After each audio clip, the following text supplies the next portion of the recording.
Reading Indian fiction in English. A.M. Foster, Aspects of the Novel. Aspects of the Novel. उपन्यास के पहलू, उपन्यास की मुख्य बातें, हिंदी में, परिचय। इस इकाई में आपको उपन्यास की शैली और उसके विभिन्न पहलुओं से परिचित कराने का प्रयास किया गया है। E.M. फोस्टर ने 1927 में प्रकाशित उपन्यास के कार्य पहलू को प्रभावित किया। उपन्यास की शैली का विश्लेषण करने का एक प्रारंभिक लेकिन महत्वपूर्ण प्रयास है।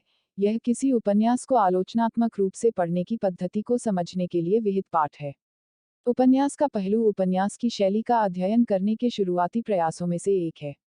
उपन्यास के पहलू के परिचय में फोस्टर ने उपन्यास को एक निश्चित सीमा तक गद्य में काल्पनिक कथा के रूप में परिभाषित किया है।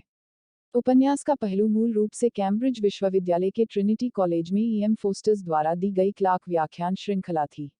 लेखक और उसकी कृतियां। E.M. फोस्टर को 20वीं सदी के बेहतरीन आलोचकों में से एक माना जाता है। उनके काम में धारा प्रवाह और साहित्य के बारे में उनके कई विचार और आलोचनात्मक सिद्धांत पाए जा सकते हैं। वह भी प्रसिद्ध उपन्यास हैं, जो उपन्यास अब भी लोकप्रिय हैं और दुनिया भर में पढ़े जाते हैं। यह कहना सटीक होगा कि उपन्यास के संदर्भ में साहित्यिक विधाओं में उनका लेखन सबसे अधिक मुक्त है। E.M. फोस्टर के महत्वपूर्ण कार्य।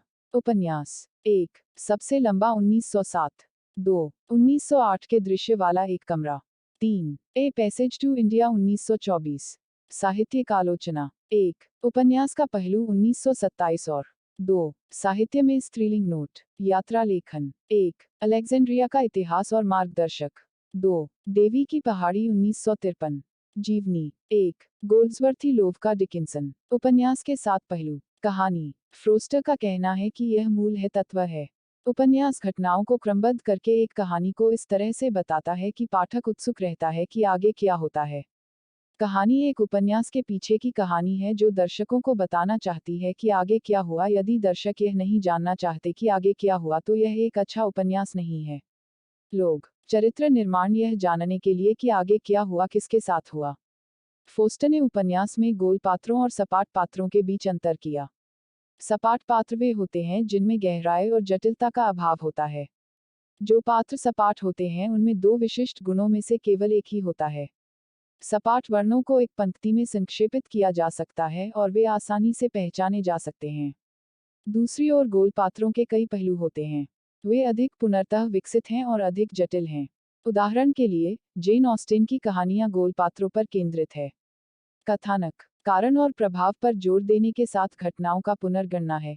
कथानक को घटनाओं और चरित्र के बीच संतुलन बनाना चाहिए। कथानक सुव्यवस्थित होना चाहिए और कोई हानि नहीं होनी चाहिए। कल्पना एवं भविष्यवाणी। कल्पना आमतौर पर पाठकों को रोमांचित करती है। फैंटेसी साहित्य का एक सामान्य रूप है, जिसमें जादुई और अलौकिक तत्व शामिल हैं, जो वास्तविक भविष्यवाणी में मौजूद नहीं हैं। गुणों की मांग करते हैं, विनम्रता और हास्य की भावना का निलंबन। भविष्यवाणी एक स्वर है और इसका तात्पर्य किसी भी आस्था से हो सकता है। उपन्यास का प्रत्येक पहलू पाठक में एक अलग गुण की मांग करता है। पैटर्न और लय। पैटर्न अवश्य होना चाहिए, स्वाभाविक रूप से विकसित होना। कहानी की लय को एक रूपांकन द्वारा दर्शाया गया है जो थोड़े से संशोधन के साथ दोहराया जाता है।